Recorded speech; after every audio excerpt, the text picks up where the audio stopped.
અને હવે વિગતવાર સમાચારો તરફ આગળ વધીશું।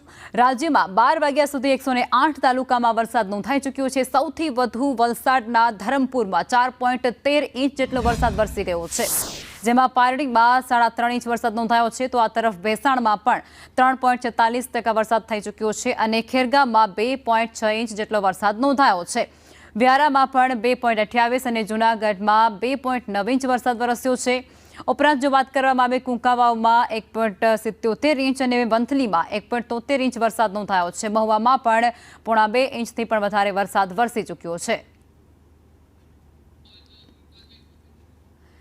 તો રાજ્યમાં અત્યારે સાર્વત્રિક મેઘાવી માહોલ જોવા મળી રહ્યો છે। સમગ્ર રાજ્યના અલગ અલગ જિલ્લાઓમાં વરસાદી માહોલ વચ્ચે જે તસવીરો સામે આવી રહી છે તે અત્યારે ટીવી સ્ક્રીન પર અમે તમને બતાવી રહ્યા છીએ, જેમાં જૂનાગઢ, ધોરાજી, અમરેલી, ભાવનગર, છોટાઉદેપુર, સાબરકાંઠા સાથે વલસાડ અને ડાંગ સહિતની આ તસવીરો સામે આવી રહી છે, જ્યાં વધુ પડતા વરસાદને કારણે ક્યાંક તારાજીના દ્રશ્યો સામે આવી રહ્યા છે, ક્યાંક વસ્તુઓ તણાતી હોય નદીના પ્રવાહમાં તેવું પણ જોવા મળી રહ્યું છે। લોકો જીવના જોખમે રસ્તાઓ પસાર કરતા પણ જોવા મળી રહ્યા છે।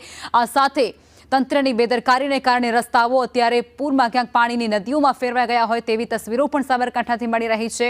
આ એ દ્રશ્યો સામે આવી રહ્યા છે જેના કારણે લોકોને ભારે હાલાકી વેઠવાનો વારો આવ્યો છે અને આ ઉપરાંત ભાવનગરની અંદર ખેતરો જાણે પાણીમાં તરબોળ થઈ ગયા હોય તેવી તસવીરો પણ ત્યાંથી સામે આવી છે। ક્યાંક ખેડૂતોમાં ખુશી પણ છે, પરંતુ ક્યાંક ખેડૂતો પાયમાલ થયા હોય તેવી સ્થિતિ પણ જોવા મળી રહી છે। રાજ્યમાં 12 વાગ્યા સુધીના આંકડાકીય માહિતી, જેમાં 108 તાલુકામાં વરસાદ વરસ્યો છે। સૌથી વધુ વલસાડના ધરમપુરમાં વરસાદ વરસ્યો છે। 4.13 ઇંચ જેટલો વરસાદ ત્યાં વરસી ગયો છે। નદી નાળામાં નવા નીરની આવક થતાની સાથે જ પૂરની પરિસ્થિતિ જોવા મળી રહી છે અને આ સાથે જ ત્યાંના જે સ્થાનિક લોકો છે, આસપાસના વિસ્તાર નીચાણવાળો છે, ત્યાં જે સ્થાનિક લોકો વસવાટ કરી રહ્યા છે તેમને નીચાણવાળા વિસ્તારમાં ન જવાની અને ખાસ કરી નદી પટના વિસ્તારમાં ન જવાની ખાસ પ્રકારે સૂચના આપી દેવામાં આવી છે।